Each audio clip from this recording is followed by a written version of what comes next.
Ay, video pala. Akala ko picture. Sige, ituloy na lang natin. Akala ko video. Ay, akala ko picture.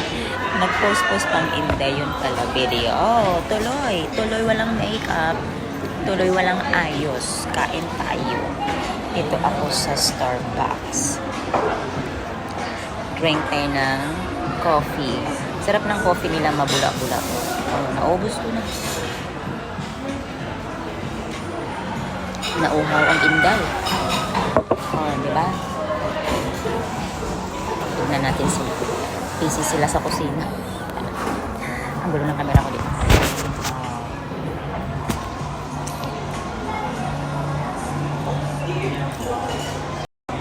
Oh, ayan.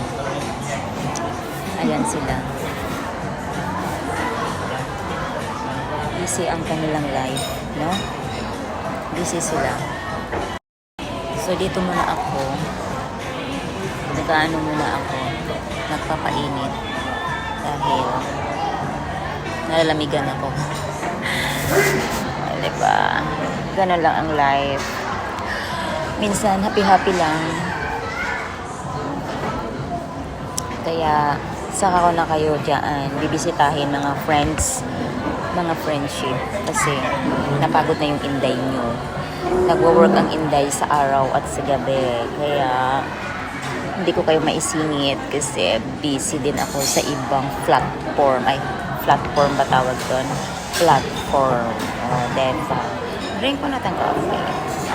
Coffee man ang Inday. Isang mug yan. Isang malaki talaga para nanginginig yung Inday mamaya. O, diba? Kaya ganun lang ang lang. Mamaya work ulit. So, maghanap tayo ng gatong para maka-Starbucks ulit. Charot. Ayan. Sige lang. Manood lang kayo dyan. Wala na yung kape ko. Ang sarap talaga. Mabula-bula. Yan. So, ito bang pag-usapan natin? Dahil, ay, nagising ako sa ating ininom. Maaga akong umalis sa bahay kasi nag-clinic ulit. Actually, tapos na yung clinic. Okay na siya. Perfect na. Naka-smile na ako. Smile na ako. Ayan. So, kompleto na. Kompleto rekada na yung aking ngipin. Ngayon, inaayos talaga ang ngipin. Kasi, para magandang smile daw. Okay.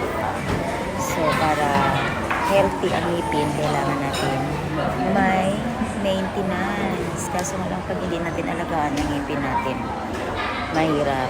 Kasi pabalik-balik ako, meron na siyang problema.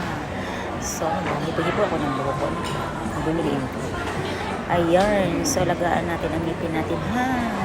Pag kumain, ha? Katulad ko, minsan, sa tanghali lang naman. Hindi ako nag-brush. Tanghali lang naman. Pero pag nasa bahay ako, tututbrush ako. Pero pag nasa work, hindi. Tamad si Inday sa work, tutbrush. Mugmug lang, mugmug. Ganun. Diba? So, before matulog talaga, toothbrush. So, yun na yung matik dyan. Kaso nga lang, talaga, papasukan ka talaga na kakaibang sakit. Basta, sakit na yung sa ngipin. Ah, diba? Mabilis hindi magsalita. Nalasing na ako sa kape. Tilukin natin ito, sayang. Meron pa. Kailangan ko ng kutsara. Kasi, ayan ang masarap niya. May latak pa. Yung latak, nandun yung vitamina. Nandun yung pampagising. So, ayan. Mamaya may pasok ako mamayang gabi. Mga friendship. Pasensya na. Hindi ko kayo